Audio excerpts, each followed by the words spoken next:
games in a row! What's going on, everybody? My name is Solo and we are back with game 14 of the 2024-2025 NBA season for the Los Angeles Lakers. Boy, what a game it was. The Lakers beat the Utah Jazz 124-118 in the second game of this year's NBA Cup.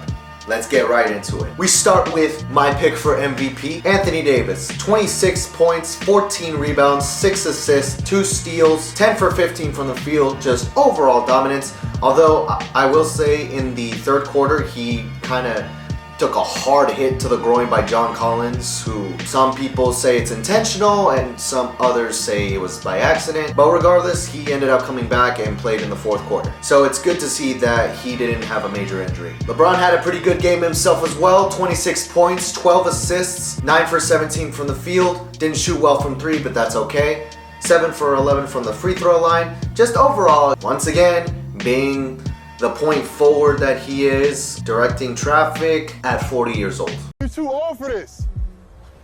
What's going on, bro? Come on. Cam Reddish played 25 minutes today, only shot the ball once and scored. So he ended the game with 2 points, 2 rebounds, 2 steals, 2 blocks. He was everywhere defensively. So props to you, Cam Reddish. I know you're not here for scoring, so I'm not going to expect that much.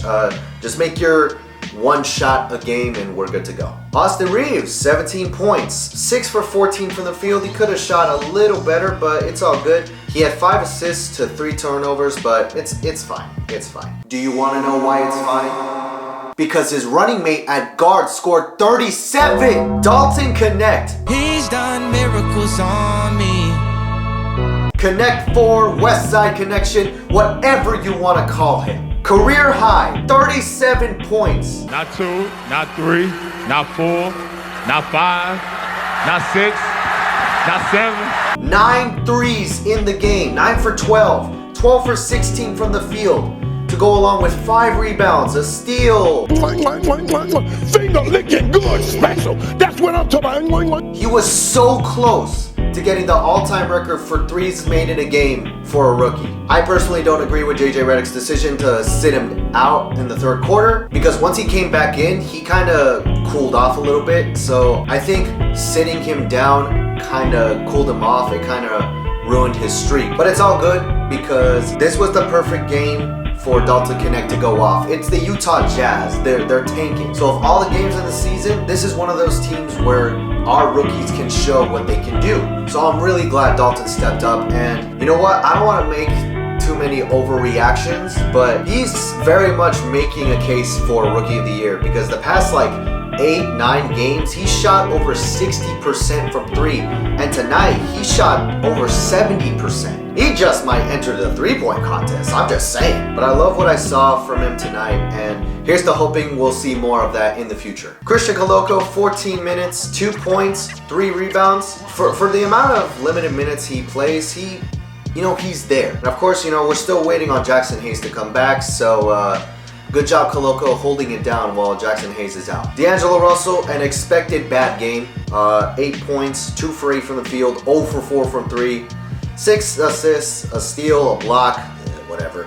4 turnovers, expected bad game. And speaking of expected bad games, you also got Gabe Vincent, who, funny enough, actually kind of scored. And you know what? His defense was actually pretty good. So I won't say too much about him. I won't say he ran 19 minutes of cardio, because he actually shot the ball and he actually made a shot. Plus, his defense has been pretty good the past few games. Max Christie didn't score from the field. He shot 2 free throws and made 1 of them. But his defense, like Gabe Vincent, was electric. 2 steals, 2 blocks. He was everywhere. Props to Max Christie.